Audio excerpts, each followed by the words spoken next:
Good evening, everyone. Welcome to the board meeting this evening. It's 7 o'clock, so I'd like to call for the meeting to be open here. Actually, tonight, for the audience, if you're not aware, twice the match for your life this evening. We have 2 separate meetings. The first meeting that we have tonight is the meeting for the Board of Finance. State mandate that we have this in January. And when that meeting concludes, then we'll go into our regular January monthly meeting. So if you will join me, please rise.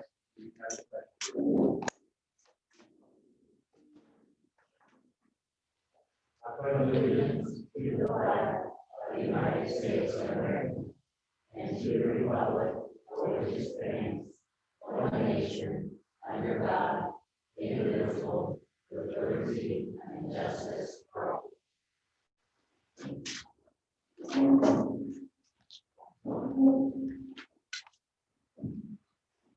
Okay, the first item on the agenda is the financial condition presentation. Good evening, everyone. As Mr. Lowe said, at the beginning of each school year, all school corporations are required to go through the previous year's budget financials. So the first slide that you're going to see here is just, again, the Board of Finance under ADM code, we are required under state statute to do this meeting. And the next slide is going to be a little bit more information about what we're going to be talking about this evening. So the organization that requires us to have this meeting is called DUAB. It's a Distressed Unit Appeal Board. So when someone hears that, I think it sounds a little disheartening. You know, it sounds like school corporations are in trouble or things like that, but that's really not the case. This is just the organization that oversees the finances at the end of the school year. And again, this is required by all school corporations. So there is a link that I can provide to you if you would like, where you could go on and look up every school corporation in the state and see the same information that I'm going to be presenting here this evening for the MSD of Martinsville. You could look at surrounding school corporations, anybody in the state, to see the information that we're going to be reporting here this evening. Typically, in a normal year outside of COVID, there would be 7 school corporation fiscal indicators that we would need to report on. Due to COVID, they've taken 2 of those off, the bottom 2 there. So we'll be reporting this evening on 5 of them in white. So average daily membership, ADM, fund balances, our deficit / surplus, fund balances compared to expenditures, and then the final revenue by type. So we'll kind of be digging in a little bit into each of those 5. I think the main thing to kind of remember here is this information is not everything in detail. This is just what they're reporting. So I'll show you in a couple of slides where in 2019, when we switched over from having one general fund to an education fund and an operations fund, some of the information that they reported for 2019 was not necessarily what we had in our books. So I'll show you a slide there, but again, this is just a snapshot. This is not, you know, every nut and bolt of where we are financially. And that's why you guys have, you know, each month your financial reports, where it really breaks down line by line, so you can see where we kind of sit as a school corporation throughout the year. So I think the final thing to remember here is, you know, the fiscal year is not a school calendar. So we just wrapped up the 2020 budget. We, as administration, did not create the 2020 budget or any of the budgets that are going to be reported here this evening. The 2021 budget that was approved last October will be the first budget that we as an administration have created and has been board approved. So we'll be implementing that in the next couple of weeks. We're entering that into the system right now. The first indicator, enrollment, so our ADM, so just a snapshot over the years. It goes back to, I believe, 2012, I think, on there. And it just shows that as a corporation, you know, over the years that we have had a little bit of declining enrollment. The one thing to notice for this current school year is a lot of school corporations are seeing declining enrollment for 2020 and 2021 due to COVID. Had a lot of students that are not opting in for online learning or in-person learning. They're going to other, whether it be an online academy or things like that. So the one thing that I'm going to focus on here is our principals have done a really nice job of reaching out to the families that may have not came back due to COVID, and they're going to continue to reach out and make sure that once we get through this hurdle, hopefully next school year, that we can get all of those families back. So you'll see on there that in fall, and again, these are rough estimate numbers, we were at approximately 3,832 students. On January 5th, we were at 3,869 students. So we were at approximately 47 students. It's going to fluctuate day to day as we have students come in and leave, depending on when they enroll, when they unenroll. But if you look at dollar amounts, as we're talking financially, last year we received approximately $6,300 per kid, and that's just through the basic grant. That's not counting any extra funds that we get for special education students, which can go anywhere up to $15,000, depending on the needs that they have.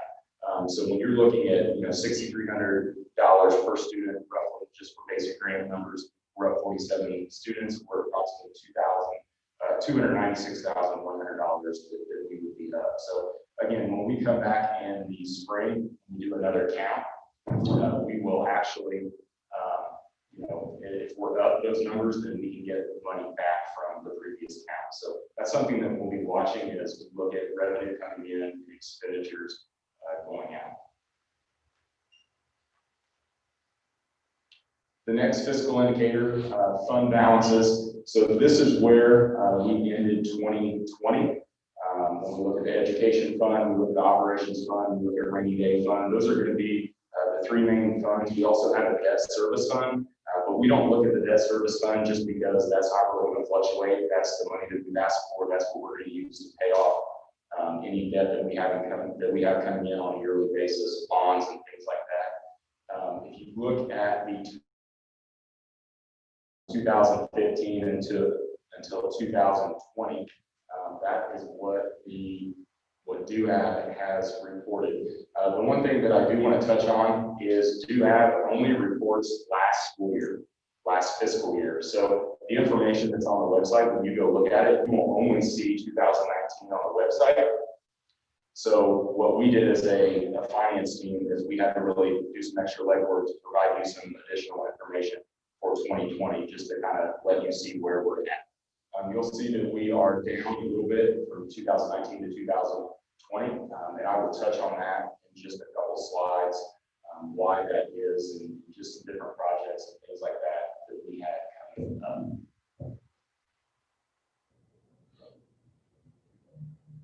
All right, when you start to look at annual debt deficit and surplus, so when you start with the education fund on the left, what we're looking at is revenue coming in. So for the education fund, a majority of our revenue that we have coming in for the education fund is going to come from ADM, so student enrollment.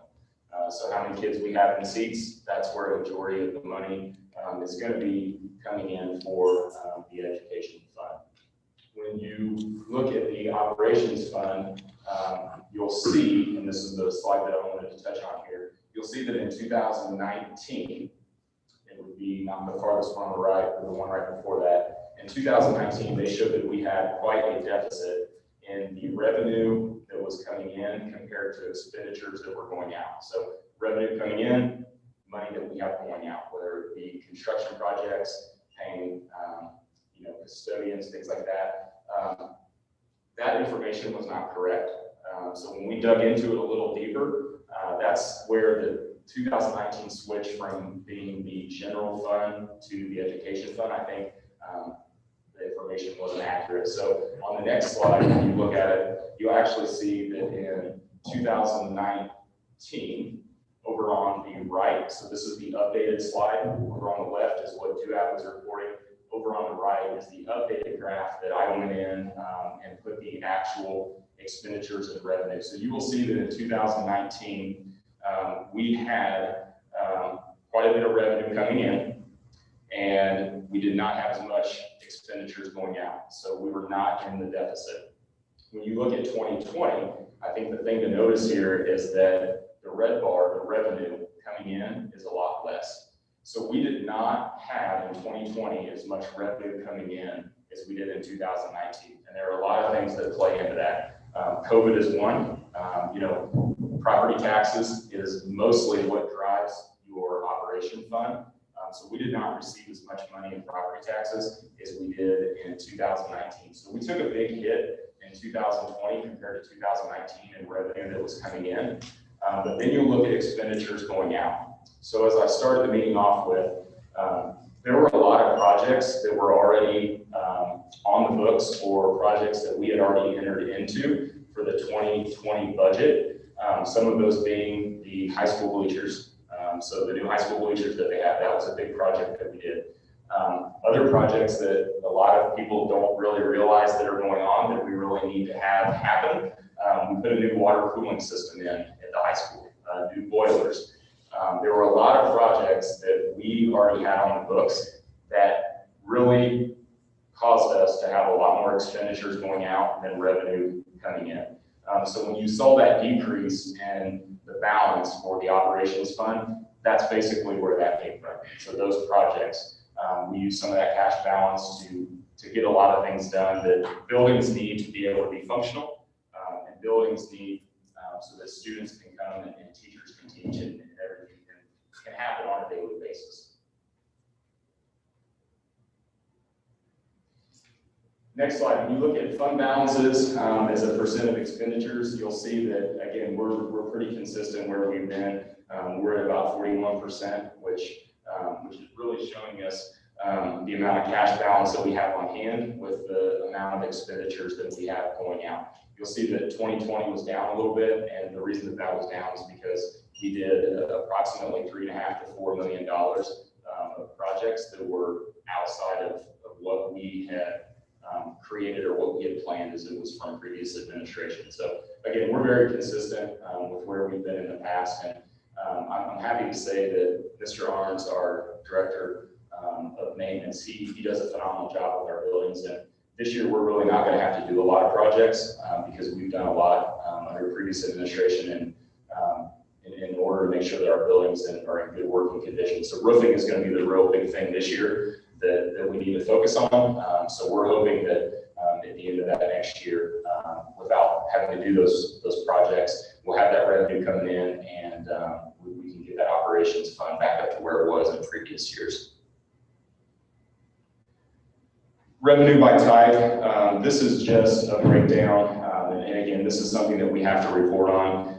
It's nothing that really drives anything outside of what we really do in the business world here at Martinsville or any other school corporation. But you'll see in the top red line there, most of our money that we have coming through is state funds. So that's coming from the state. We have some other funds that come in. Local property tax, like I said before, is really going to drive the operations fund. And then we have miscellaneous revenue. We're looking at local income, license excise, and commercial vehicle. And that's a very small portion of the revenue that we have coming in. So mostly our revenue that we have coming in for the education fund is going to be ADM, how many students we have in seats. And then for the operations fund, it's going to be driven by local property taxes. And when we talk about local property taxes, Martinsville has one of the lowest property tax rate in the state. So we're probably top 10 of the lowest property tax in the state. So when you look at funds that drive the operations fund, funds that drive being able to keep heat on, air in, making sure that the buildings stay up to date, we are bringing in some of the least amount of money when it's driven by property taxes is other school corporations in the state, which is very good for taxpayers because, again, low property taxes is very good when we're looking at the operations fund. And then the final indicator that we have is our Board of Finance investment report. This is very similar to what we reported on last year. So money that we deposit, banks that we deposit into, we use BMO here, we use Citizens, we use Home Bank, KeyBank, and then The Community Foundation gets all of our endowed scholarships. So I'm excited that I'm going to be bringing to the board, hopefully in the next month or two, we're going to partner with BMO Harris. We would like to. I met with them, and they're going to provide an HSA opportunity. Right now, we do an HSA with Home Bank, and BMO is going to provide an HSA opportunity for our non-certified and certified staff members. And they really provide a lot of education.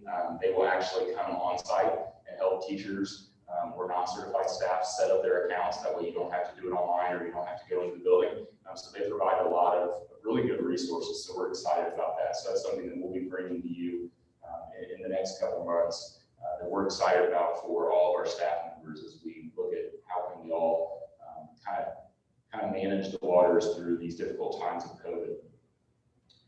And then if you look at our CD balances outside of the funds that I showed you earlier, when we were looking at the education fund, we were looking at operations, and we were looking at the rainy day fund. These are all investments that we have outside of those three funds. So this is additional money that is not tied to any one line item or any fund that we have in the budget. So again, we talked about what was our education operating balance, about 8 million. Our operations was about 5 million. Our rainy day was about 2.4 million. And then when you look at other investments, we're looking at about 10.5 million in other investments in CDs. Again, if you go and cash a CD out early, you're not going to be able to get, your return on the investment where it is right there. But this is just kind of a snapshot of where we're at with other investments that really puts the school corporation in a really good financial situation, especially during these difficult times. But I also want to stress, if you looked at the amount of revenue that we had coming in the operations fund earlier, during a down year or COVID year, we want to make sure that we have revenue coming in. So we're going to be very fiscally responsible in our spending to make sure that our expenditures are not exceeding the revenue that we have coming in, so that we're not dipping into that cash balance, and we can continue the good things that we've already established. So with that, do you have any questions or anything within the report that? Mr. Ogden, could you take just a brief minute and maybe explain to everybody in here what is paid for out of the educational fund compared to what is paid for out of the operational fund? Yeah, so education fund, that's really what drives learning, basically. So when you look at instructional supplies, you look at teacher salaries, you look at non-certified salaries, basically everything that drives kids is kind of what goes through the education fund. Your operations fund is really going to be what keeps buildings up and running. So all the projects that we do, like I talked about, the old capital project fund. So you kind of just, it's pretty easy, what drives student learning and what keeps things up and running. But administrative salaries, are they in operational or are they in the educational? It would depend. So education or administrative salaries would be in education. And then there are some that are in operations. Yeah. If I can interrupt, it does depend on what their job type is. Yeah. So for example, director of facilities is coming out of the operations side, principal is coming out of the education side. Because you have to think, when the law changed 2-3 years ago and funds shifted from a general fund to an education and operations, you are required to look at a building. So whomever is in the building is providing direct services to students, and you would consider a principal someone who's providing those direct services. They would sit on the educational side. Director of facilities, as an example, or transportation, or us. We do not fall on the educational side because we're not sitting with kids and teaching, as an example. Back to the enrollment, you said our principals have been contacting people who might be doing some, off-site learning. Do we have any statistics on that? Do we know how many people have been contacted and how many people we've got positive returns on that would possibly come back? I don't have the numbers in front of me right now, but we have a spreadsheet that we're keeping, and basically we're logging, who we had conversations with when they reached out, things like that. But that's information that we can provide to you. Okay, absolutely. Yeah. And we've had.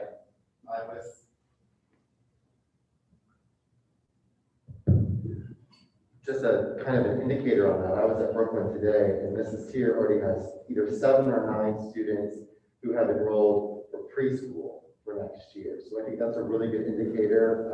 It's January, families are already thinking about the next school. So that's just one example. And those would be brand new to the district, not returning. So I thought that was a good piece of data to get today. I have a question regarding that as well. I don't know if this is something else. Let's just. There we go. What about homeschool students who have withdrawn to homeschool? Are we keeping track of those as well? Are we contacting those families as well? Not just families transferring to other school corporations, but ones that have withdrawn to homeschool? So we have kept track of all of our families that decided not to return this year because of what it was the schedule or the COVID concern. And so each of the building principals does have a list. That seems a little bit more formal than probably it is. But families who withdrew, we made contact with them in the fall. Actually, we just started a conversation last Thursday with the building principals on what are we needing to do this spring, late winter, early spring, to start building that cycle and enrollment. We generated a list of at least a dozen different things. So on my plate, starting next week, is to pull a group together, building administrators, district people, start talking about what that process is going to look like to get students back in the buildings, which will include highlighting things that are going on in the building. Like I said, I was at Brooklyn this afternoon. It's been several weeks since I've been up there with the new addition. That's going to be great. Not only for that school, but we have plans to use that new STEM Academy with our Centerton students and our Township students. Really doing some cross-school STEM and science activities. So I think we've got some great field house is another example. I think we've got some great things that we can show our community reasons we need to come back. Thank you. When is our next count day? Our next count day, it will be February. It's first. February Check your list. February 1st. Yeah, February 1st, And it yeah. actually falls on a Monday this week because of just the way that the month falls. So again, we're up, so we're hoping that by then we can get some more students. And again, anything that, if we have more students, then we'll get more funds back, once they review the count and more revenue will be coming in. So again, continue to hope that they're coming back, so. And along those same lines, do we know how many early graduates we had or mid-year graduates that we had that wouldn't be included in that February 1 count? I can report that to you. I do not have that number. Okay. Thank you. Yeah, we'll make sure to get that for you. Mr. Ogden, I have a couple of questions about the rainy day fund. Do we have a historical record going back maybe 10 years as to what the rainy day fund was each year and what expenditures coming out of there might have been for? Yeah, I can, and Dr. Arthur, you can speak to this a little bit too, but we have not really dipped into rainy day. We haven't at all since I've been here. Yeah, So at all. I don't believe you did prior to me coming for a number of years. I think that was just sort of the sacred place. So we can easily pull that and provide a report on what that looks like. And anything that goes from that. Somebody else, maybe Michelle, I don't know if you can speak to that if you or Don, if either of you recall a time in which We've there was a not had withdrawal. to dip into it. I don't think it's been there forever, for any day. Right. Everything that I've seen has been, it was around that 2.8-ish number before, we dipped in a little bit for previous board. Yep, put us at about 2.4. And is that a level, or do you have a level that you would be comfortable with that we would have in our rainy day fund? I mean, that's a healthy rainy day fund for a school corporation this size.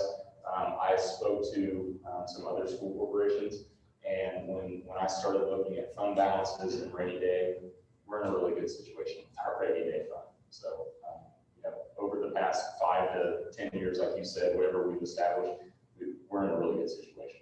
So, When you pair that with dollars that are available at the end of each fiscal cycle, when you compare that with the rainy day dollars, we are in good shape. But those are not necessarily dollars that are sitting in the pot to be spent. And so again, you guys, I'm certain most of you know, those are things that take action of the board to use those dollars. So we don't dip into those. It's just like the investments. The investments are sitting there until somebody makes some sort of decision or makes a recommendation to you all and you vote on that to use those dollars for some reason. Of course, I would encourage you not to ever do that until it's time to actually cash something in, because you would lose interest on it, but if we were ever to do a big project and you wanted to spend, a significant portion of cash instead of bonding it out, there are pros and cons to that. If we go down that route for a project, I would certainly want to bring in the experts to talk about that, because one of the reasons that we continue to get the amazing rates that we do on financing is because of these. This is one of the questions I ask every time. How are your investments?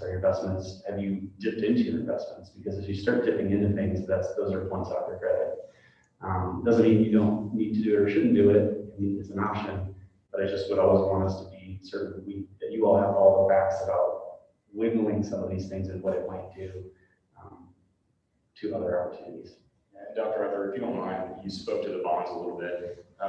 To the average taxpayer, they think that having debt is bad, which it is. The more debt you have outside of your home and your normal life, that's bad. But school corporations need to have debt, because debt, like taking out the bonds that we did for the field house and things like that, that keeps tax rates down and allows us to keep things pretty status quo. So again, like Dr. Arthur said, we're in a really good financial situation that we can really look at the next 10 to 15 years and be able to do some good things. So If I The could reason add- the amount is in there is because it was previously noted for that specific amount. I don't believe, I remember the year, I want to say maybe 204, 206, there was a year when the state was late with giving us our money for the ADM count. And so teachers and staff were not going to get paid. There wasn't that money. So that rainy day was created so that the staff and everyone could get paid in case there was a scenario like that. We hope there isn't, never mind, but. That's actually a really good example too, because oftentimes people think rainy day money, well, if the roof comes off, if you have a tornado come through and it obliterates a roof, you have to do something significant, you have to relocate kids for a period of time. You're typically not even dipping into rainy day funds for that. That's insurance, and their deductibles are tiny. So, it really is for those emergencies that are truly the financial emergencies, running a corporation, not so much crisis emergencies. I just have a final question, Mr. Ogden. A year ago at this finance meeting, we had a CD at BMO Harris for like $4.1 million. And it matured in July of this past year. Was that transferred to the Citizens? Do you know if that is represented by the Citizens Bank? It is. I can speak to that because I signed off on that. Every time we have a CD come up for renewal, we automatically reinvest it. And what happens is our treasurer puts out a call to all the banks, local banks, and says, we have this amount of money. Which would be, let them bid on it, basically. Who's going to give us the best rate? And then it gets reinvested, and we start over again. And so you'll see that sort of renew. We will continue doing that unless the board tells us that we need to be doing something different with those dollars, or there's a different plan for how that money, we wish for that money to be used. If I may also, I want to just add a clarification. In terms of banks, I really appreciate this approach. We have a number of banks in town. It was decided at some point that we not just use one bank, that we use multiple banks for different things. And I think that's a really nice thing because our banks are so supportive of our school district. And so they each do a number of things for us in kind because they have our business. And so I would really hate for us if at some point to say, well, we're only going to do business with a particular bank. So I want to offer a point of clarification also, as Jeremy was talking about bringing on BMO as an HSA provider. That's not to replace one bank, it's to provide an additional bank for folks who might be using BMO. They could also have all their stuff in one place as opposed to being in two different locations. So that's another advantage of that. I just want to make sure I'm being clear that we're certainly not getting rid of anybody or asking anybody to not hold on to our money. We appreciate all the partnerships that we have.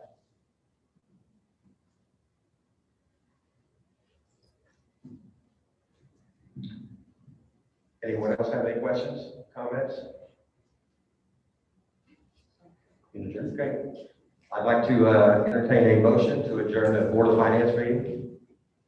Make a motion to adjourn the Board of Finance meeting. I'll second it. Okay, the motion has been made and has been seconded. All in favor signify by saying aye. Aye. All opposed, same sign. Meeting adjourned.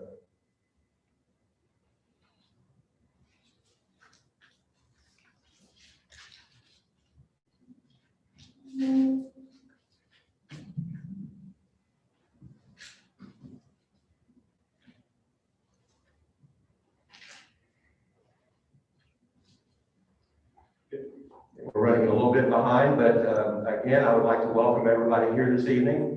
I know we have Cody is here, but do we have anybody else here tonight who is representing media outlets, some of our local media outlets? There's a special thanks to you guys because you're the ones that put our message out to the public and get the information to the public. So we appreciate you being here in person.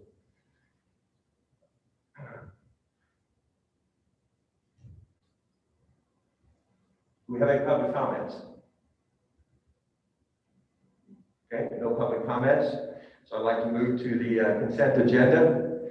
The consent agenda includes minutes from our previous meetings, payroll claims, payroll reports, budgetary claims, Form 9 report, certified and non-certified personnel reports. So is there anybody that has any questions about any of these items? If not, I'd like to entertain a motion to approve the consent agenda as it's presented. I make a motion to approve the consent agenda. Second that. Okay, we have a motion and a second to approve the consent agenda. If there's no further discussions, we'll take a vote. All in favor, say aye. Aye. All opposed, signify by the same sign. Motion passes. The report, moving on to that part of the agenda, Mr. Buckler. Fantastic. Good evening, everyone. We're going to kick off my portion with Mrs. Susan Parker, and she's going to talk to us about a great thing that we have accomplished as a school district. So I'm going to turn it over to Mrs. Parker.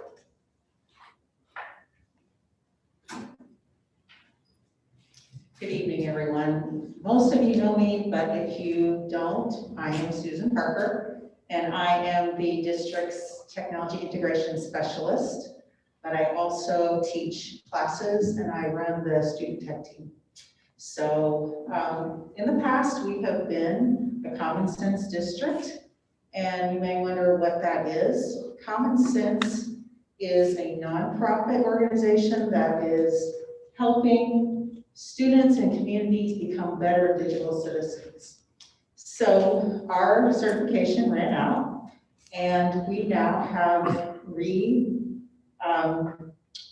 that, I guess you might say, and we are now a digital citizenship district again, Common Sense.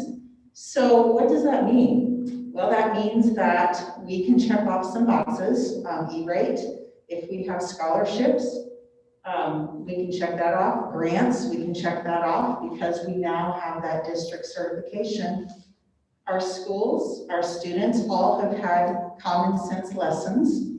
Our staff members have taught Common Sense lessons to our students, and those staff members became educators that have received their certification. So we are in a really good place for that. I want to thank all the staff. I want to thank all the students. We have support staff that have also become certified. And I especially want to thank you two, Craig and Jay. You helped me put this all together. So I really appreciate that. And I do want to present this banner. We have a nicer one upstairs. I think you've probably seen it, or it's right up here. You've probably seen it. They used to send out those banners. They don't so much anymore. So this is what they sent us this time. So I used the poster maker, and this is what we have. I want to present that to the board. Susan, I have a question. Yes. What would be a sample lesson that a student might? Well, the high school is going to be finishing theirs up, and their lesson is disinhibition. You might know of some people that when they get online, they might say some things that they wouldn't say to your face.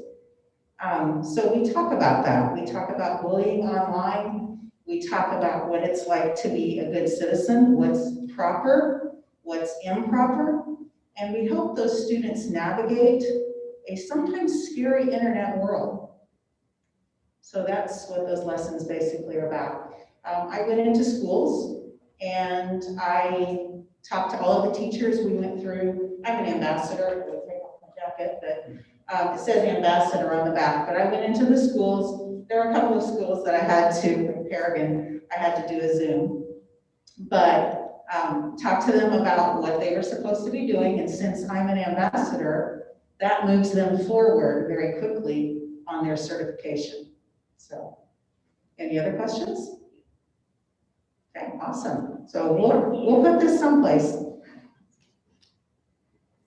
Thank you so much, Mrs. Parker.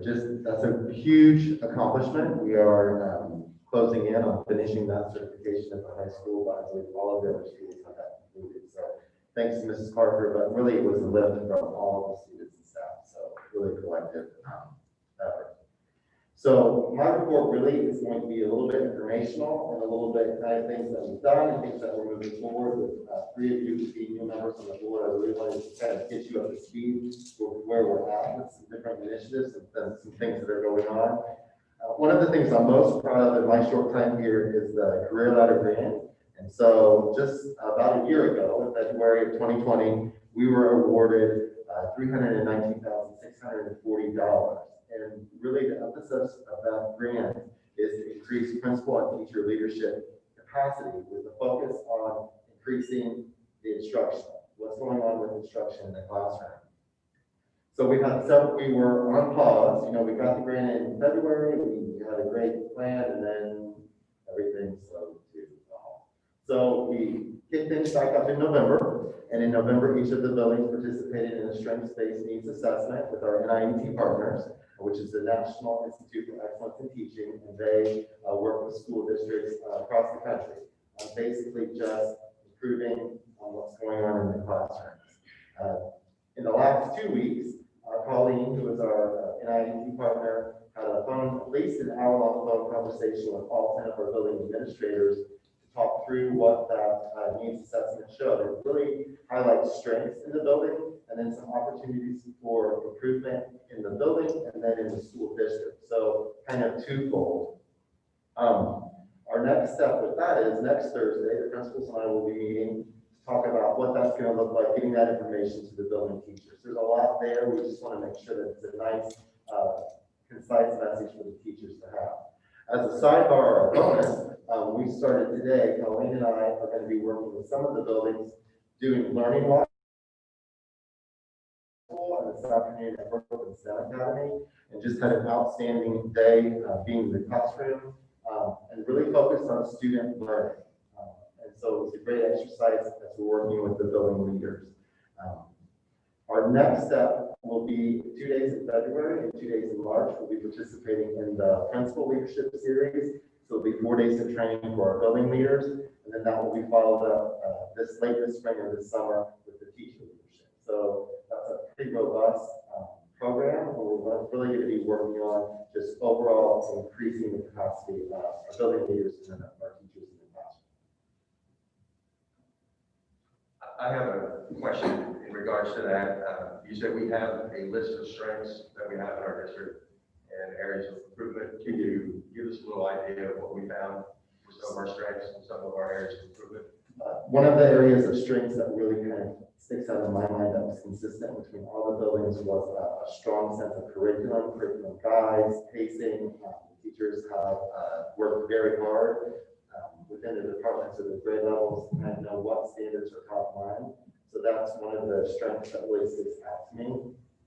Some of the opportunities for improvement are common language. So when we're talking about instructional practices or best instructional practices, are we using the same language at the high school as we do at Paragon, as we do at the intermediate school? So really, it lines up with alignment, and are we all using the same common terms, expectations, and really that benefits our students. As we think about our students transitioning between 4 buildings in their career here at Martinsville, are they getting, for example, let's just talk about questioning. Are we using higher level questioning at the elementary school, at the intermediate school, middle school, at the high school? So very exciting.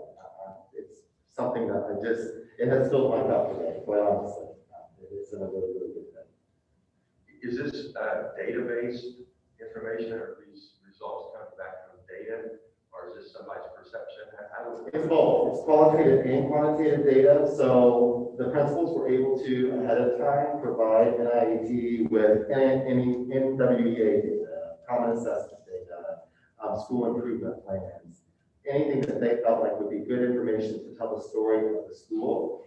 And then the NIET partners came and walked side by side with the building leaders, talked to teachers, talked to students, sat into classrooms. I know the intermediate school participated in one of the PLC meetings. And so it's both. It is based on numbers, hard data, quantitative data, but also qualitative data. Each of the principals were able to debrief with the NIET person on that day. And so at the end of the day, they had kind of a good feeling. They were so complimentary of what they saw in the buildings and in the classrooms. So each school got a report, Each plus the school, district yes, got a report. correct, yes, yes. Other questions about the career ladder? As you can tell, I'm super, like, it's like a thing, I'm super excited about it. Well, I did notice, in going through the claims, the payment of claims, that there were just specific individuals, that the payments made to NIET just included certain individuals. So are certain individuals getting more training than others, or will all principals or leadership team be trained, or? It's everyone. And so however those claims would have fallen, It's conference. That's what, I assumed it probably was a conference type thing, but it didn't say, so I wasn't sure if that was additional training they were getting above. Did everyone have the opportunity to go to that conference, or was that just? so that's a great question. So no one's going to the conference actually. So Right. good question. The conference was scheduled for last March.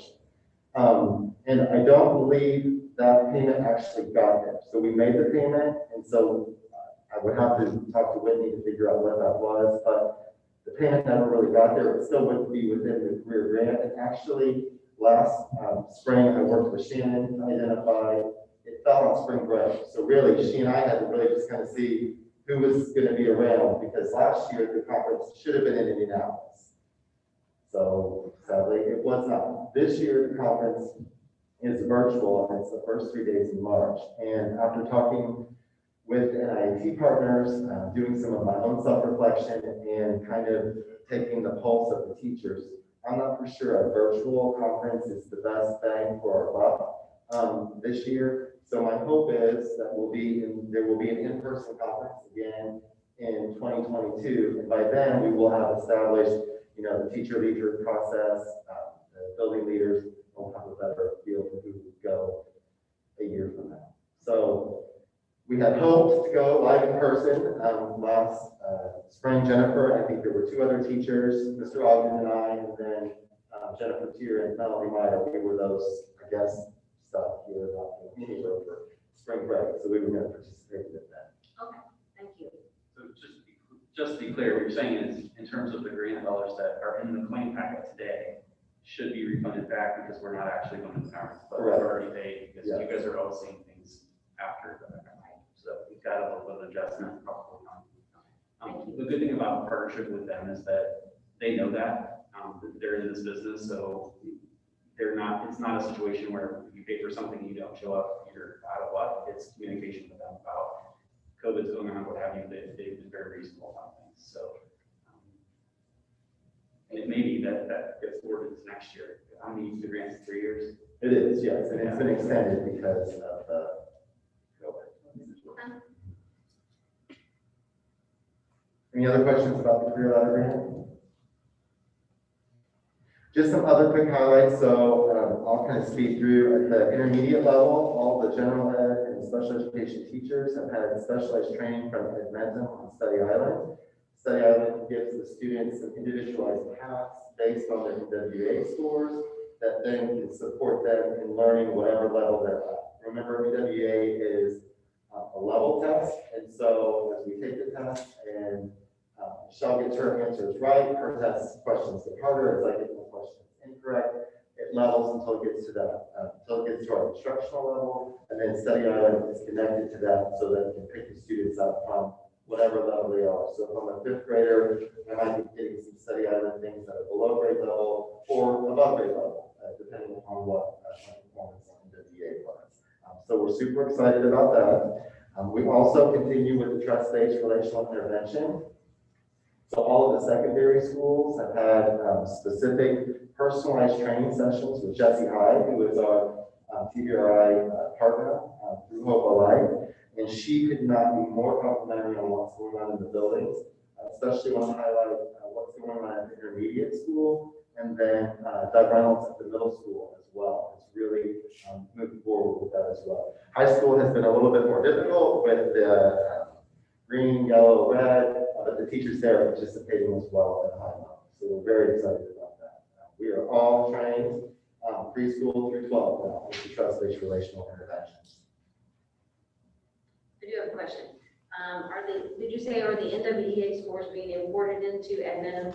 Yes. Or is it? Okay, I assumed they were, but I Yes. just want to make sure. Mhm. Thank you. Yeah. Mr. Bucker, on the TBRI training, is there data with this? How do we measure? There is, yes, and so, and I'd be happy to pull that up and provide that to you, but, so they, Hope Alive wants to have data to support that what they're doing is making an impact, so they provide a survey to the teachers before each of these check-ins, and so we're able to monitor like the level of implementation, what are your areas that you feel are going well, what are some opportunities for improvement or additional support. So yes, we do have data that is actually produced by our own staff as far as what the teachers are doing with that implementation.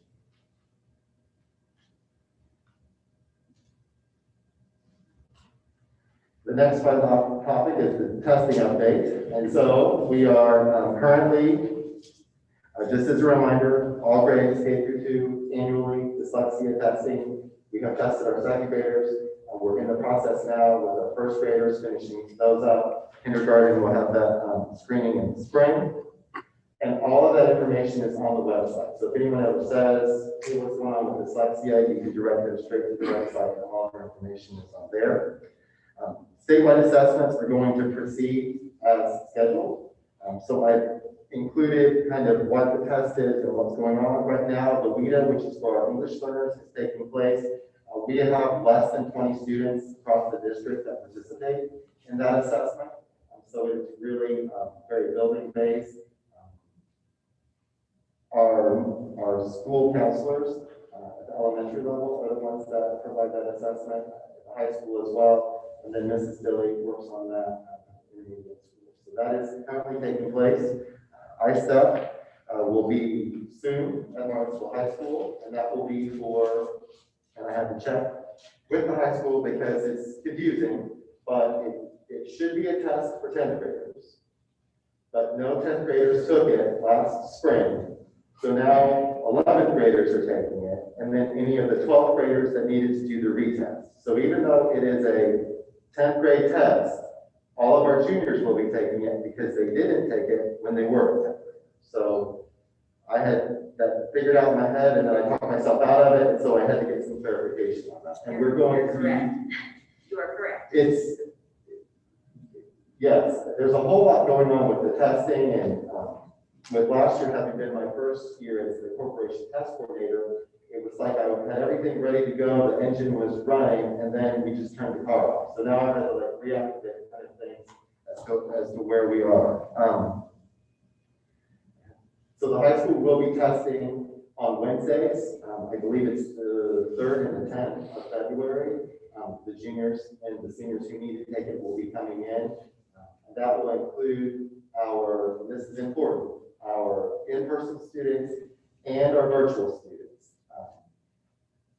All virtual students will have to take all of these assessments by step, I read, I learn, whatever applies to them, and they will have to be in person to do that. So the high school has already worked out what that plan is going to look like. Next Thursday, the other principals and I will start talking about what that's going to look like at our intermediate, middle, elementary schools. We're kind of using the high school as a field test, kind of seeing how that goes, but the state has provided a list of different things that they would find acceptable as far as getting those students in. And a letter goes home tomorrow to our virtual families that from me that says, hey, everybody, I know you're participating in online learning, but this is a state requirement and you will have to come in person to take it. So that's going to be just another challenge, not one that we can't meet, but just another challenge through the whole testing process.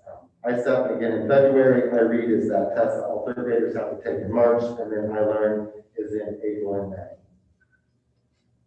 So the juniors that didn't take it are gonna come in on Wednesdays for 2 weeks. What about the current 10th graders? Do they have to take it this year? They're not. No, because they become the SAT code. They have. So the current juniors will be the last class that have to participate in ISTEP. So, and since none of them had the opportunity to take it last spring, they're all considered retests, even though they didn't take the test to start. So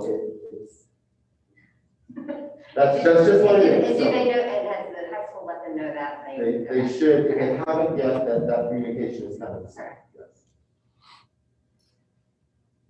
Other testing questions? I'll have a lot more information on that as we get, into testing season. The other two are just really kind of fun FYIs for you. We're participating in the Read to the Final Four.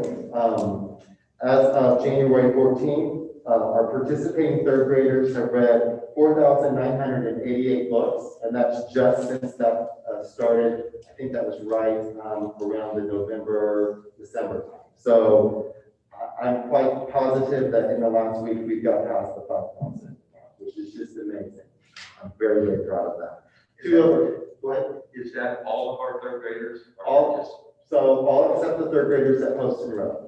And that was, I gave each building the opportunity to decide if they wanted to participate or not. And so Post was the only elementary that chose not to participate. So yes, it is. That's pretty impressive because according to my math, that's about 20 per student. It is very impressive. I'm very, very pleased. And we're using, we're partnering with, I want to say one size, but Myon is the mode that they're using, the online books, which is the beauty in this is they can use the Chromebook if they're at home learner, they can do it at home as well. But it's very impressive. I'm very, very pleased with that. We have any students that have just read astronomical amount. So two schools at this point, it's Brooklyn and Green. I don't have it by individual student, but I have it by school. Green Township and Brooklyn are in like the top 10 of their bracket. So they have this all set up just like it was the Final Four. So those are the two schools, out of all of the schools that are participating, are in the top 10. And of course, that could have changed in the last week as we've had other schools that have been in that as well.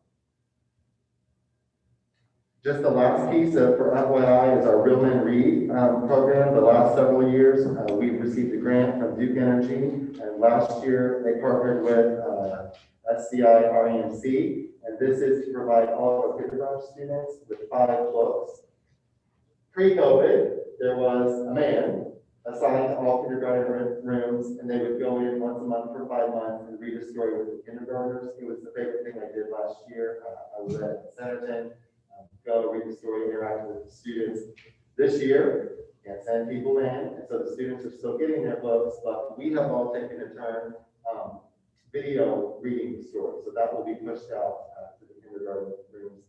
One went out in December, there was one ready for January, and then we have February, March, and April set to go as well. So that's just great for our students. It's a great way for them to start building their own little libraries. And Bonnie Griffey, who is one of the instructional coaches, really heads that up for us. And that's all I have this evening. Okay, thank you. Dr. Arthur. Thank you, sir. Next up, report only. So bringing to you for first read a number of policies, just as a reminder and just to also let the community know. We are in the middle of a policy project, and so part of that project is cleaning up older policies that maybe haven't been revised or touched in the past, reducing the number of policies that we have, and there is the ability to combine things and not have things in 5 or 6 different places, and you can put them together because they're like-minded. The policy project folks who are behind the scenes are doing that for us, so that's a component of what's happening. So the community is aware, and you guys of course know this, the policies are given to the board at least 6 days, but almost a week ahead of time. So they've had an opportunity to at least glance at these before the first read Today's the first read of these policies. There will always be 2 reads of a policy unless there's some sort of emergency policy that I need to bring before you. And of course, would let you know that. Typically, an emergency policy would simply be something that's statutorily required and it's kind of thrown at us. So very rarely happens. Those things are all settled right now. But the things that are before us are things that are being suggested. There's really no particular order. I've asked them to give us 8 to 9 a month to look at. If you feel as a board that's too much or too little, we can certainly adjust that one way or the other. But the beauty is that the faster we can get through this and get this caught up, the better shape we're going to be for many reasons. And honestly, if we can get everything into one systemic system and not be in between 2, I think it ensures that we don't confuse the public on things. You know, well, these old policies are over here, the new ones are over here, which ones are you following? As you guys are approving, or the previous board was approving policies, we're immediately taking out the old policies that these are replacing. They're not on the website anymore. I shouldn't say they're not gone, they're just retired. And so you can tell that they're not active anymore. I want to make sure that you guys know we're sort of between 2 different systems right now. And the faster we can get into one system, the better I think we'll be. I'd like to just quickly kind of go through these one at a time. And if you have suggestions, questions, what have you, about each one of the policies, we can do those one at a time. And then again, we'll bring these all back for a second read. So you'll have a month to really kind of think about or talk amongst yourselves or the community members. You know, gosh, this doesn't make sense, or why does this say what it says, or whatever. It also gives you an opportunity to ask us perhaps why something might be the way that it is. So the first policy, A125, and bear with me for the record, I'm rattling off a lot of numbers just so we have it in the minutes. The nepotism policy, conflict of interest, gifts, and use of corporation resources. So this is A125 proposed policy.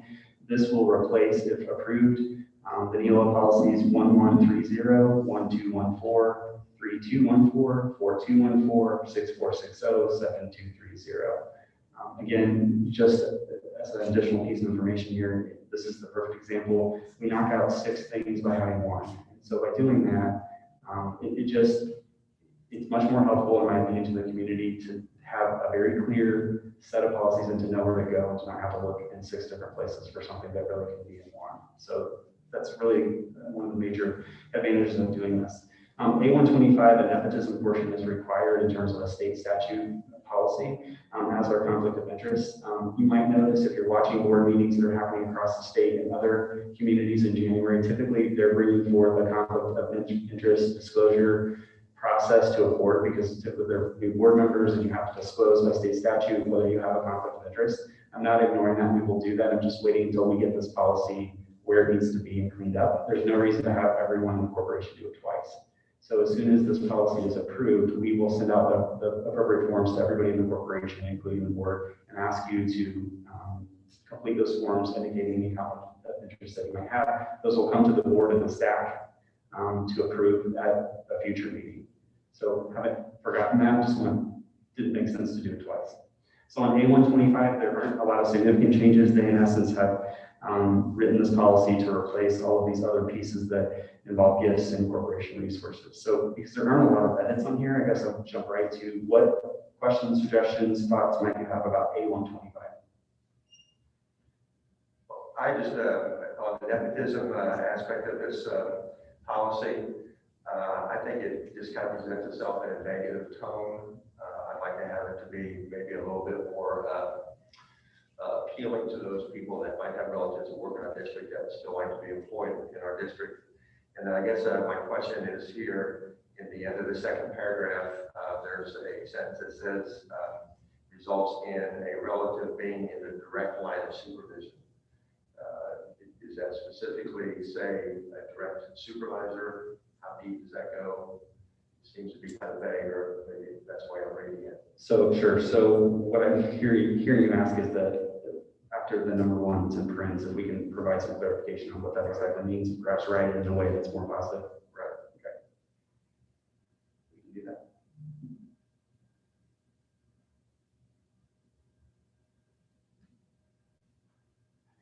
An additional piece just on the nepotism portion, there's a lot of stuff in this, but the nepotism portion, it does simplify our nepotism policy. Our nepotism policy as it is really hard for me to administer, quite honestly. It has things in it that are not required by statute. And so it complicates things, and cause this process, quite honestly. So this will help us be able to hire people and, you know, the basic situation, the basis of nepotism and ensuring that you're not doing that is that you're not putting two people in charge of one another who have power, somebody having power over the other person. So we can do that without naming relatives in a policy. And again, that's not statutorily required. What's statutorily required is that you have a policy, doesn't dictate who those people are and what that looks like. So you will see, if you compare this to our current policy, it is different. It's a different approach. It would be on me or our department, me as the representative of the school district, to ensure that I'm not putting anybody in a situation where they're supervising their direct relative.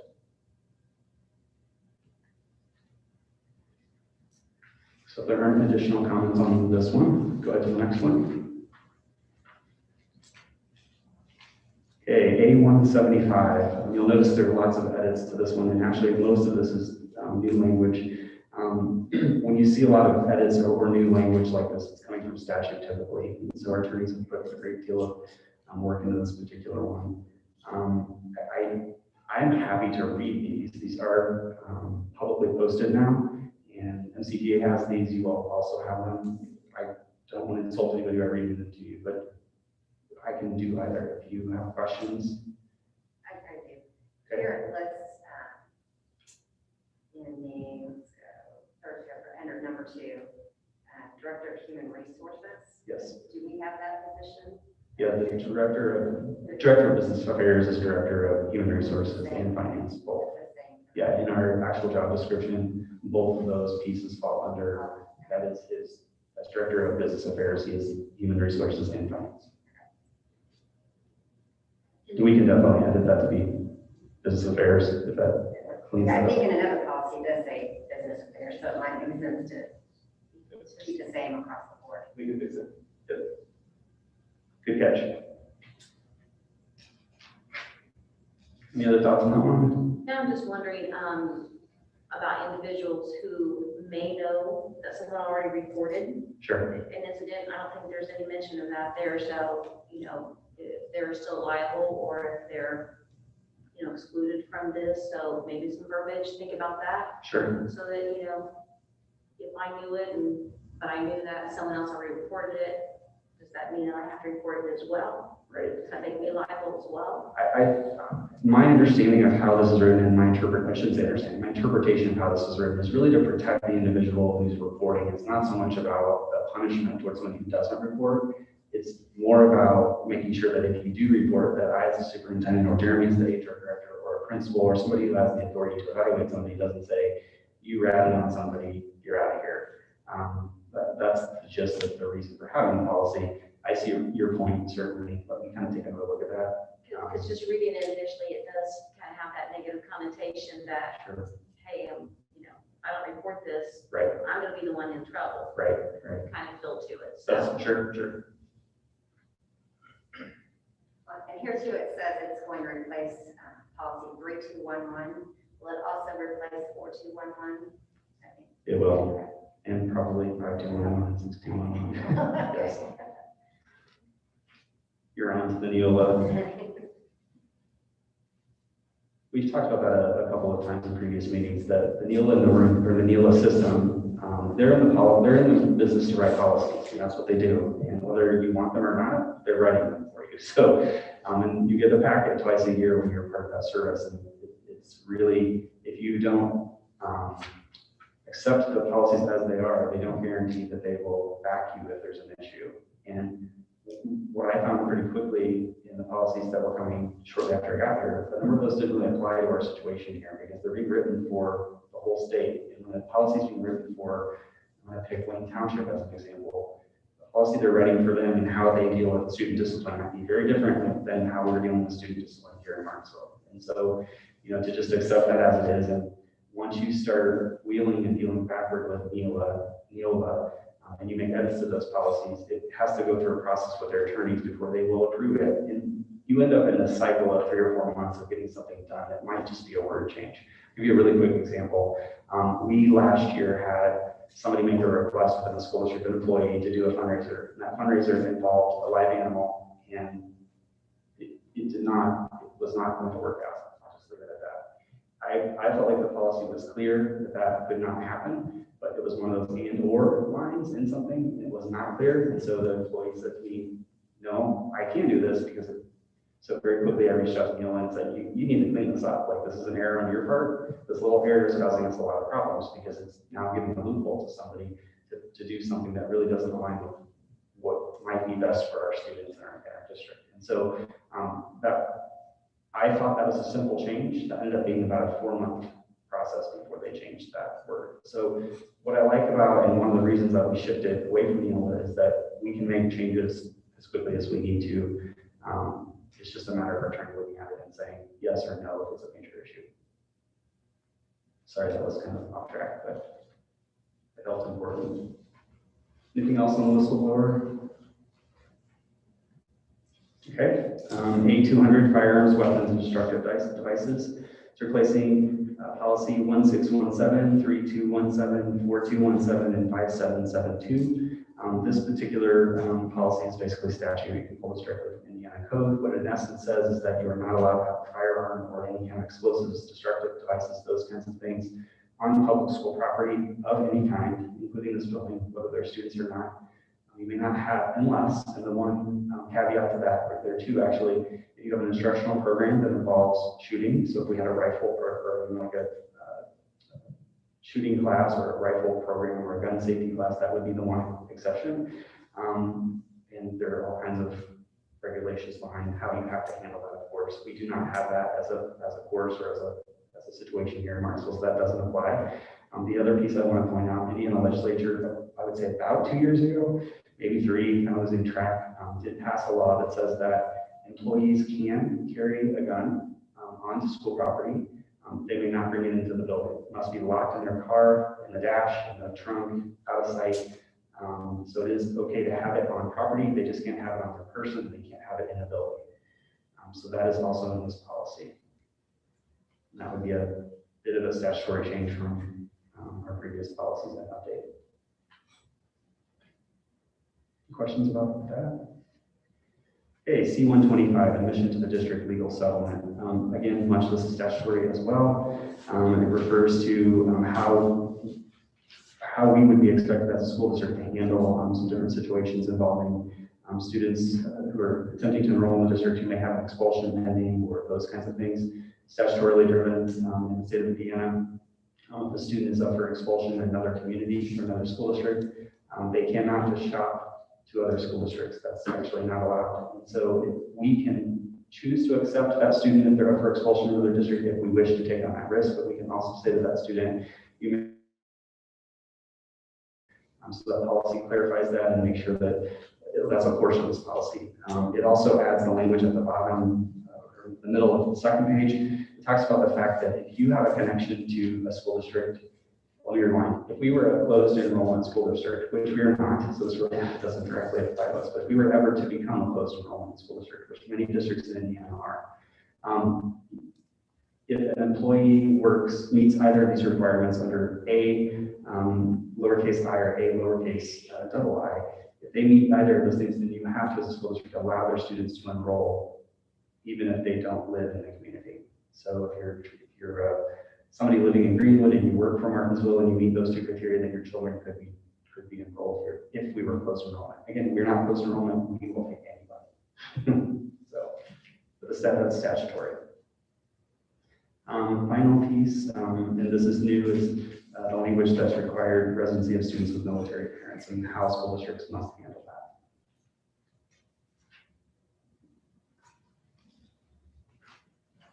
It's all pretty basic stuff. Move on to C-150, homeless students, enrollment rights and services. The gist of the changes to this policy and updates basically are coming from federal statute that requires us to ensure that we're not discriminating against people who are homeless, that we're not singling them out, that we're not shorting them of services because they have the inability to pay for things, that we must treat them like every other student in the school district, in essence, has to find the funds to make sure that those things happen. School districts have been doing this for decades. It's just that the regs have become more clear. We have an awesome partnership, and I'm sorry, I'm not gonna remember the name, but Craig's our liaison for McKinney-Vento. We work very closely with Mooresville, actually. We're in a partnership with them on the County Bento and homeless students working together to ensure that we as a community, our two districts in the county are meeting the needs of these kids that need additional support. It's not uncommon for public schools, if you're not aware, to bus kids all over the place, depending on where they need to be and what's most important for them. So if they're homeless and grandma and grandpa end up living far away, and we have to bus back and forth because grandma and grandpa end up being the best situation for those children, but keeping them in our classroom in Martinsville also is the best situation. We have an obligation as a school district to make that work, regardless of what it costs. And I'm just curious on that, Jay, not so much part of the policy, but do we as a district have a procedure in place for, let's say, outstanding fees? Since they can't have a barrier, do we have a procedure that our treasurer knows or our school buildings know? Yeah, so Break those off, or it's not visible to the average person, but in the system, it's an electronic mark that most people in the corporation can't see. Those of us that need to be able to see that are making financial decisions can. And so those particular students are exempt from getting bills. They're exempt from getting fees, those kinds of things. That's just an automatic for anybody that falls under McKinney Bento. thank you. Craig, did you have anything? Who's the person that we put on Mooresville? So it's all Morgan. Yeah. We're part of the consortium of all Morgan County, which includes Nineveh and Jackson as well. So Mooresville is the lead LEA. Amy Metzger is who kind of writes the grant and funnels information to Patty Osler, who's kind of the boots on the ground for us here. But we also are with Nineveh and Jackson and Rio Grande and as well. We are proud to say one of the models that the DOE uses. They're moving towards all schools being part of a collective group. And when Patty and I met with Tammy about a year and a half ago, we're like, let's give it a go and see how it works. And it has worked out really, really well. We have great feedback from the DOE on how we're able to care for our students here in Morgan County.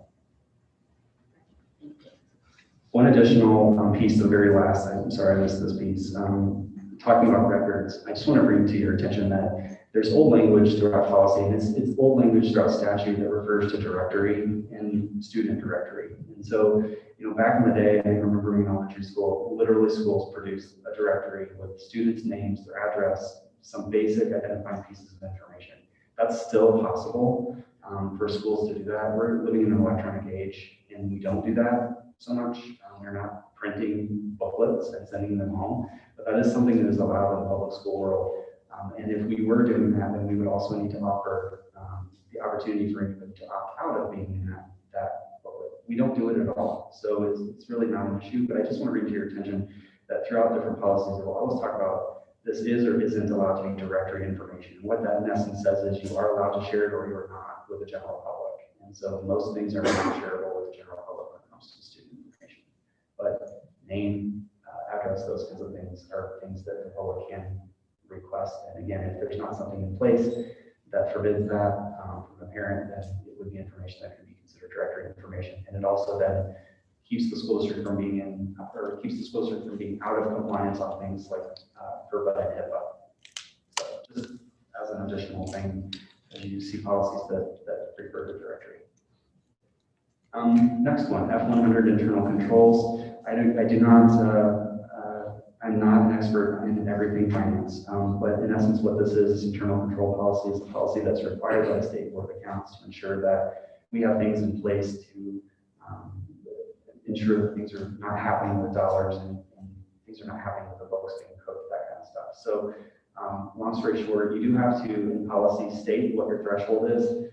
We've chosen the lowest threshold the State Board of Accounts suggests, which is $500 per incident. I want to be very clear that this does not mean that if somebody were caught stealing $300 that we wouldn't do anything about it. All this policy is saying is that for anything $500 and over, we are, three of us, one of us, are required to report directly to the State Board of Accounts for them to audit and investigate anything over 500 or over. We can certainly adjust that amount, but I think that's probably a reasonable amount. There are situations in which sometimes people make mistakes, and it is not truly, it's not stealing, they truly made a mistake, and it can be adjusted, and it can be fixed, it can be repaid. And those things can then be reported to the State Board of Accounts as we made an error, this is how we fixed it. But anything $500 being the threshold, if it's over that, we're not doing that for somebody that now we're going to shift to investigation, and somebody else from the outside needs to come and look at it. That's what this policy clarifies. I don't know if this has been a past issue. We've not had this issue, of course, since I've been here, and I hope that we don't ever have to exercise it. So that's F100. Okay, G100, facility and transportation. It used to be security program. It's facility and safety facility and transportation safety is the name of the policy. Again, you can see in the comments off to the right, not required, just suggested. They will, each month when I bring 2 suggested policies, there probably will be 2 or 3 that are suggested. They usually have to do with something that's going on in the world, or they have to do with something that's going on in Indiana, typically. And the policy's been written to address that particular issue. If you rewind back to when COVID first happened, that was when NEOLA and ISBA and our policy service, all 3 put out, you really need to have something that talks about pandemic kinds of things, because typically most school districts don't have a pandemic policy because pandemics haven't happened since most of us have been alive. So it wasn't a need, but now magically it's a need. You need a pandemic policy. So this particular policy just clarifies things that security of property, how we handle security, how we handle things, things that happen to vehicles, things that happen to playgrounds when they're defaced, those kinds of things, and how we handle that. So that's the gist of this particular policy. There's also a component in here, it's very clear, that's talking about no trespass language. And so this is, if you're not aware, the superintendent of each public school district does have the authority under any statute to put somebody in a no trespass order if there is concern about safety of staff or students. And so this is not exercised lightly and very rarely. I can, in my career, my entire career, 3 times out of 24 years, has this been something that I've had any knowledge of. So it has to be at a level in which there's a significant concern. This is not a parent being mad and screaming at the superintendent. This is a situation in which there's concern about threat, or there's illegal activity, or those kinds of things. And there's genuine concern for the safety of somebody. So it's about the second or third paragraph under facility safety talks about an Indiana code and that authority. And I know Dr. Arthur had also spoke about audio and video Yes. in corporation vehicles. Is that like vehicles that transport students only? Students or- only. Okay. Yeah, so how this would apply in our particular schools for doing buses. We don't have video or audio recording equipment in any other vehicle. The only technology we have in any other vehicles are radios. I understood that, but it didn't really say that. Yeah, I was yeah. kind of, reading between the lines. So Yeah. maybe. And quite honestly, our buses, as they become more and more technologically savvy, for lack of better words, they've got cameras all over them. And once the cameras originally came out, you might have one at a door and maybe one looking at the back of the bus. They're all over the place now. So this policy clarifies what we're able to do with that video and how it's saved and those kinds of things. Great question. Okay, move on to G450, advertisement, publication, and naming rights. Mr. Lewis, you may have asked me if this was a new policy or an existing. We have a policy currently. This is just an update to that policy.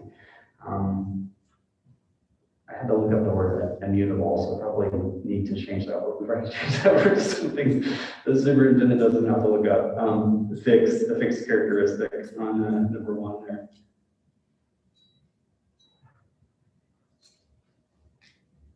Questions you might have about that? Basically, just puts regulations in place to ensure that we're not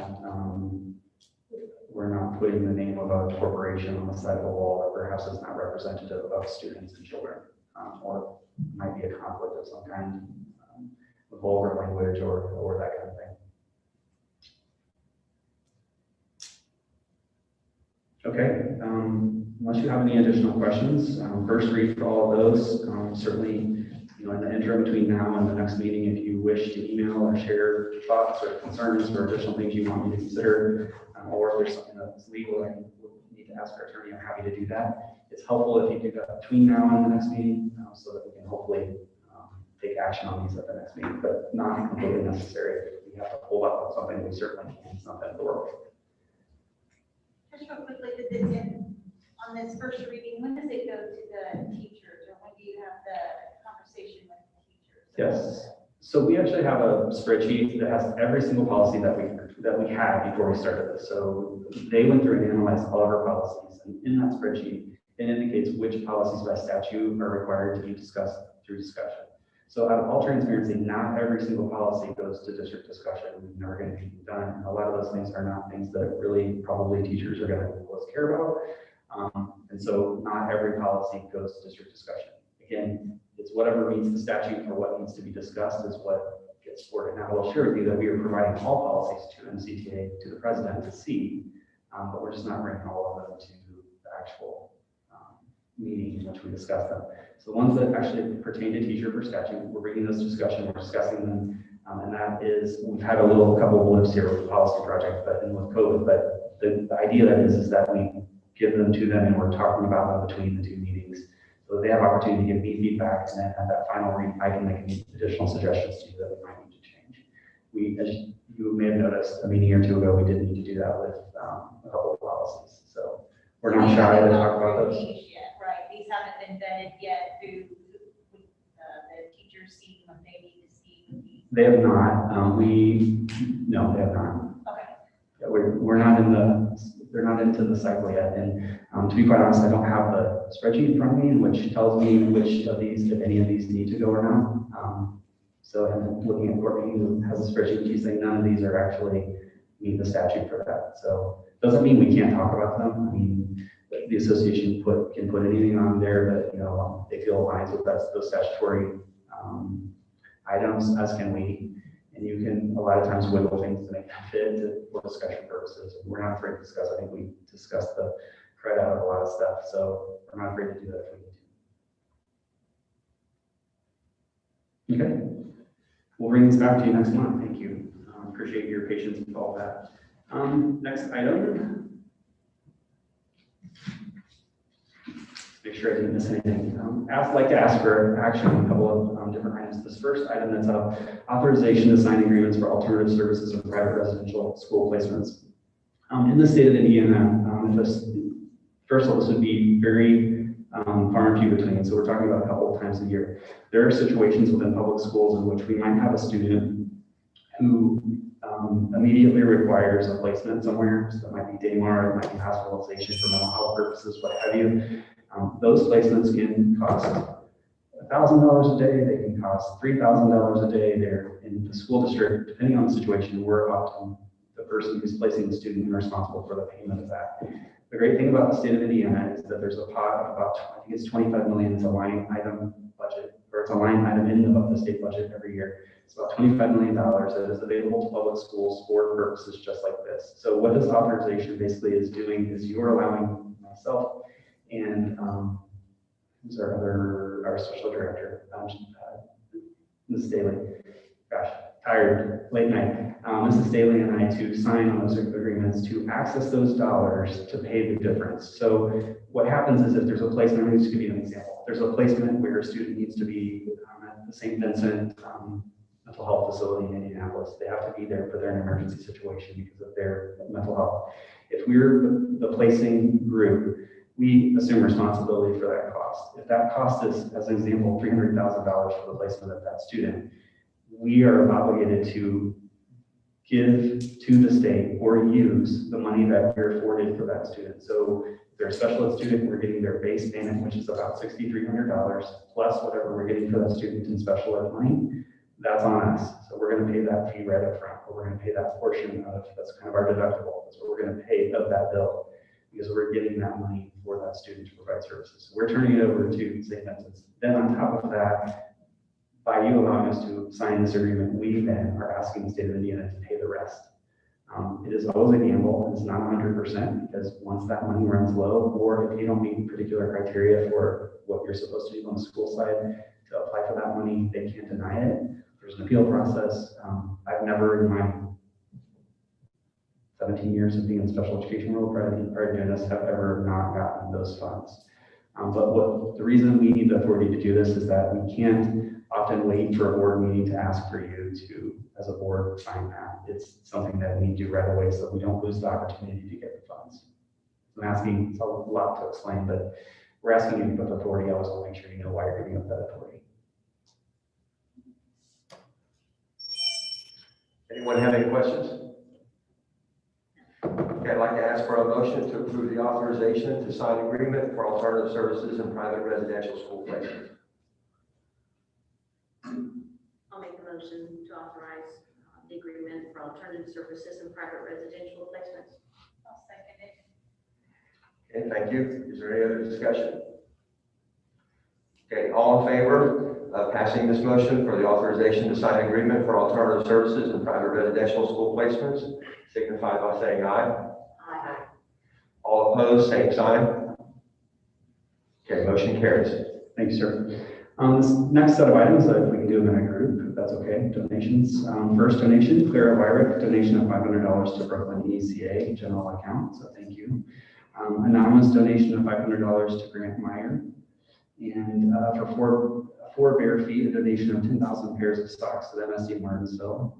Patty also is the person that's sort of arranging that, making sure those socks got out to everyone. I will tell you that they, when we accept donations and they bring them to the board, there's a document which we fill out, or we ask the person donating to fill out that tells us exactly what the items are worth or whatever, or how many items are being given. And this was an estimate of 10,000. It was way more than 10,000 socks. So we're forever grateful to this company for all the great work that they do and the donations they make to us, because we have a lot of kids with warm feet right now that would probably otherwise not have warm feet. So pretty awesome thing to be able to hand out. We think it's closer to 16,000, 17,000 pairs of socks that they donated. These are pretty cool socks. The kids like them. You didn't see them. So it's pretty awesome. We appreciate their partnership. Franciscan Health donation of $3,500 to MHS Athletics.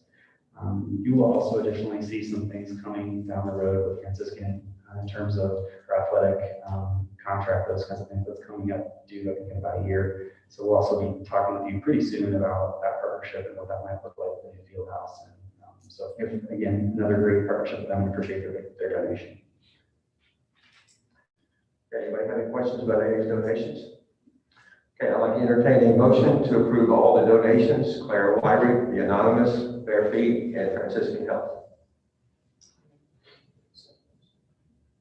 Do we have a second? Okay, the motion has been made and seconded.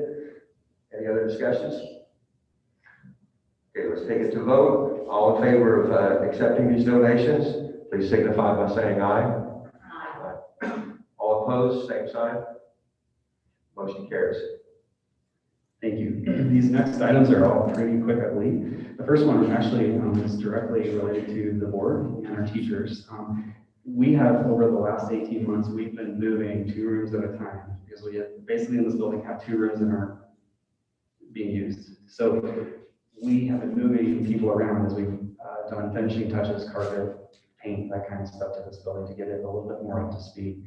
The last sort of project are the 2 front classrooms that are right when you come in the door off to the right. And so you may not have even noticed, we moved some doors, which sort of make that area a little bit more separate from the rest of the building, so that when we have professional development, we have board meetings, those kinds of things, we have more control of this building and we're not opening the building for people to kind of wander around. This particular building is not the most secure, quite honestly, and there, as you can imagine, being central office, there are a lot of functions in this building that people just certainly should not have access to in terms of finance and those kinds of things. So long story short, this is one of our final steps in getting the last 2 classrooms done. So I just want to give you an update because what I envision this 2 rooms becoming is the new boardroom.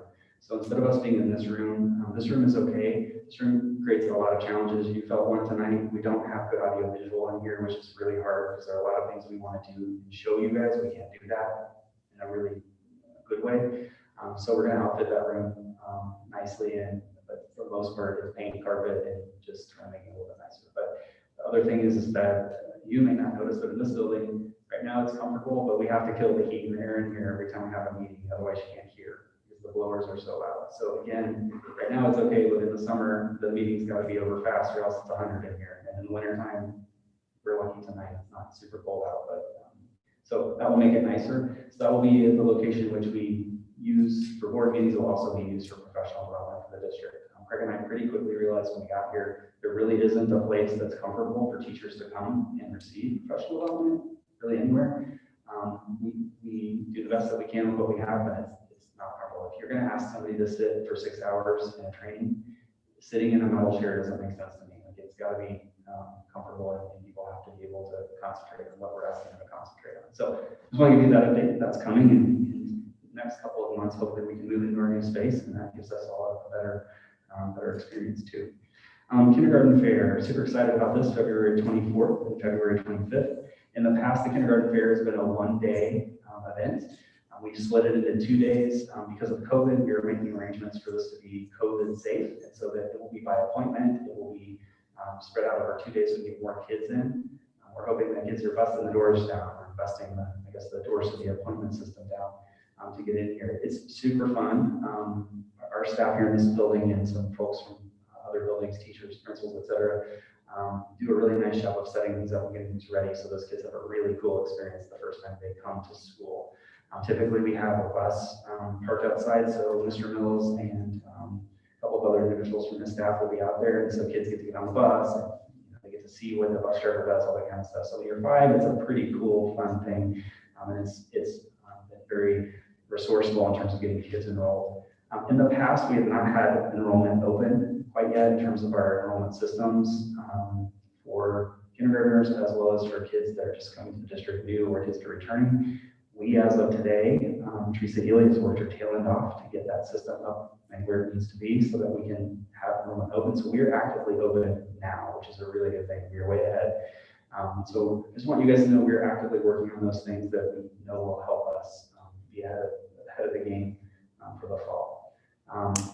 So that's kindergarten fair, again, 24th, 25th. I don't have the hours in front of me, but that information either went out today or it's going out maybe tomorrow. I was going to ask you, are they going to be limited or specific time slots for, let's say, 5 at this time and then 5 different kids at this time? There are. Okay. Yeah, we honestly, we're planning worst case scenario because we don't know what the county is going to be. We don't want to cancel it at the last minute. So we planned at worst case scenario, if we have to really kind of limit our numbers. I think Audrey's not here tonight, but I think we're at 25 in that kind of event. So we've even talked about how do we electronically provide some messaging. So rather than have the superintendent standing in the middle of the hallway and I'm taking it, that's not down to 24, my little book can be a video. Like, the kids are not coming to see me. They want to see the balloons and the puppies or whatever else that we have here so kids kind of learn about school. So we're trying to think through those pieces and keep as many spots as available to kids. We can also do things like if we're doing the bus thing, the people who are involved in the bus situation, that's outside. We don't have to count that as part of our 25. So we're moving things around the building. There are all kinds of things that we're trying to be thoughtful of. And luckily we have a little time here to get that situated and finalized. So I believe that information is coming out either it's already out today, maybe not the staff today. I think it's going out to the community tomorrow is what I believe we are. So this is 24th, 25th. Update on our enrollment activities. I really don't have anything new to say. My team stole my thunder, which is good. I'm glad they knew exactly the things I was going to say, but I was just going to reiterate real quickly that our principals, we held a principal meeting, our regular principal meeting. One of the topics was, what are the things we need to be doing right now? What are the things we need to be thinking about down the road, 2 months, 3 months, 4 months from now? They of course had some great ideas. We've started a sort of running a Google Doc of what those ideas are. So I'm trying to figure out on the backside how do we operationalize some of those things. Some of those pieces cost money, but it doesn't really matter to me because if we're going to spend $20 to get somebody to come back who we certainly want to see the investment is worth whatever we need to do. I'm just throwing out a number as an example, or postage, or things that we may have been a little more careful about in the past. This is not the time for us to be careful about that. We additionally. Certainly, you all have seen on the news, we're expecting significant dollars from the feds through the state of Indiana. That information has still not been released. We checked today. We think it's about 4 times what we got the last bundle of money. And so we're talking currently when we bring plans to you guys, or suggested plans as to how we think those dollars should be used to bring kids back. Programs that we perhaps need to do this summer to get kids up to speed who may have missed some things. This will not be a traditional summer school sort of summer. That's not what we're looking at. We're looking at what is something that we can sort of big and beyond and over the top do to be extra attractive to our kids and get them back here and potentially attract kids from other communities. So I'm sort of running all kinds of things together, but I want to make sure that I share that we are actively having conversations about some of those things that we can do. Almost done. I want to throw a couple of shout outs. The first shout out is to Teresa Ely, Brian Fries, and Kurt Bodell. As part of our pandemic electronic benefits program, and all schools were expected to do this, Martinsville was able to get over $200,000 in the hands of our students and their families who needed it the most. This is, I believe, the third round. It's at least the second, might be the third round of being able to do this, but $200,000 is a lot of money in terms of giving an EBT card to a family and then being able to go out and buy food with that card. And that is in addition to all the other food things that we've been doing as a district. It's a state program, and school districts were asked to do it, to provide the information. Most school districts did, some didn't, but I think the reason I'm sharing this with you is it's $200,000. It's a really nice thing that's going back to our community through the school district. So if you hear about that, you'll know what that's about. Another celebration, Scripps Howard, which is the parent company for WRTV, was here today, if you haven't heard already. So if you go home tonight and you turn on channel 6, you've already missed the first 2 sets of it. If you turn on channel 6 at 11, you should see South Elementary kids represented. Scripps Howard, I'm probably going to botch this a little bit. What I'd like to do is ask Melanie to actually come and do just a quick explanation, maybe at the next board meeting as to how this went, and what it was, et cetera. So I don't want to botch it too much, but awesome opportunity where Scripps Howard gave each kid a book, and then they're also in essence offering their support of our program, that being the communication school. So it's a great partnership with them. It's through their foundation. I believe Raphael Tinjov and I take that back because I can't verify who was there, but some awesome people from Channel 6 who we have a partnership with were down today, and they were part of handing out this book, so it's a pretty cool thing. So thank you to Scripps Howard and their foundation, Channel 6. 2 employees I want to recognize real quick. First one, I always love this when we get emails from an outside person. It just feels good. So a counselor from Ben Davis High School. I'm going to read this to you. It's pretty short. Today, our girls basketball team played Martinsville. I met a driver named Phyllis Julian, bus 26. She was absolutely wonderful. Her kind heart and her conversation was refreshing. She was very knowledgeable about the team and seemed to love what she does. I watched as everyone, Martinsville staff, coaches, etc., greeted her with a smile. She must be a real pillar in your town. She talked about Martinsville pride in the district as a whole. I hope our staff represent Wayne Township the way in which Martinsville just did. Just wanted to pass this along, let you know you have a real cheerleader on your staff. So shout out to Phyllis, Julian, and all the other awesome people that just know all the great things that go on in Martinsville, particularly with our teams and our athletics. So thank you. And thank you to that counselor for taking the time to do that from Wayne Township. It's not necessary, but very much appreciated. I wasn't able to print it, so I'm not going to read the other one, but I have two exemplary reports. I always like to share these two from the IHSAA because these are kind of far and few between sometimes. But this is in recognition of the boys basketball team in Coach Kip Staggs. In reference to a Greenwood game in which the referee repeatedly mentions his appreciation for games don't always go the way that we want them to go, but it's all about how we handle ourselves when things don't go the way that they should go. And so a very nice exemplary behavior report filed on behalf of Coach Staggs and the boys basketball team. This is, I think, the third one I've gotten regarding the kids on that team, so it's pretty awesome. They're definitely kind group and represent the school district very well on the court. So I will, the one that I haven't read yet, that's in my email box from today, I will get that to you so you guys can see that one as well. At this point, that's all I have for this evening, and I appreciate your patience. Thank you, Dr. Austin. Any school board members have any announcements to make or any comments? We do have some stuff coming up. I'm sorry, sorry, I can't hear. Wrestling is entering their sectionals, January 30th at Morrisville. So we should wish them the best of luck as they've got to continue their season and they'll get to compete in sectionals. So I want to wish them the best of luck. Also, we've had a super great week this week with athletics. Coach Dorset and his girls have gotten some good victories. So it's always good to get those comments even when we like kick the butts in the game. So that's awesome that you can get some positive with that. Also, boys won this week against Indian Creek. And so this Friday night, tomorrow night, it's a doubleheader. It's the girls and the boys varsity playing Perry Meridian. So it's exciting. And if we're very limited in the seating, so like me, I will be watching it on YouTube on MHS Rewind. And if you haven't got a chance to watch these kids announce the game, you are missing it. Braxton Dilly, Cole Myers, I believe Bo Dilly did some announcing. It is really great to see these high school kids announce the game. They do a great job. I've told them 100 times, I am their #1 fan.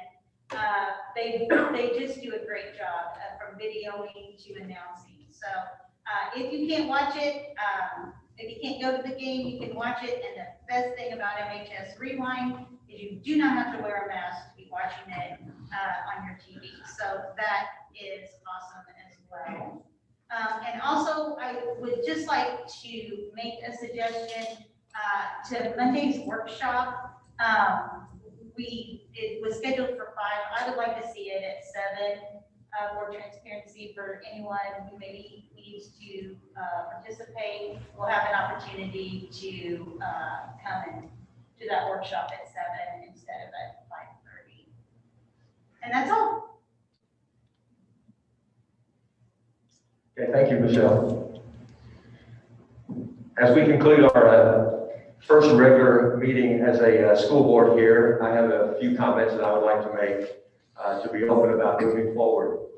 The primary role of the school board is to oversee its district and to provide leadership and direction for the schools in the community. I'm confident that we all take this responsibility very seriously and that we will work every day to make a positive impact. We are fortunate to live in a perfect blend of a small town with a big school mentality. Historically, we have all witnessed many cases in our community where our community members have come together to fight the fight. Martinsville has always supported its youth, and I'm sure it always will. The MSD of Martinsville is a large school corporation, offering a wide range of opportunities for students to succeed and prepare for what life may bring them in years ahead. I know we all share this belief as board members because all of us sitting here this evening have made the decision to live in this community, and we've all made the decision to have our children attend our schools. As it is a job of the board to promote all the things that we do well in our schools, it is also our job to recognize areas where we need to do better. Improvement doesn't take place without self-assessment. Our first task will be to assess our district and to identify our most urgent areas of needed improvement. We will begin that task immediately. We'll work diligently, and we will be calculated in our decision making. As we move through this process, we will keep the public informed of our areas of focus, our strategies for improvement, and our tools to evaluate our progress. We know there are many challenges in front of us, but we are excited to be started, and we look forward to a future of growth and prosperity. As we get ready to close here this evening, I again would like to thank everybody for being here. Our next regular scheduled school board meeting will be on Thursday, February 18th, starting at 7 o'clock here at CEC. Can I have a motion to adjourn? Make a motion to adjourn. Do we have a second? Second. Okay. All in favor of adjournment, signify by saying aye. Aye. All opposed, same sign.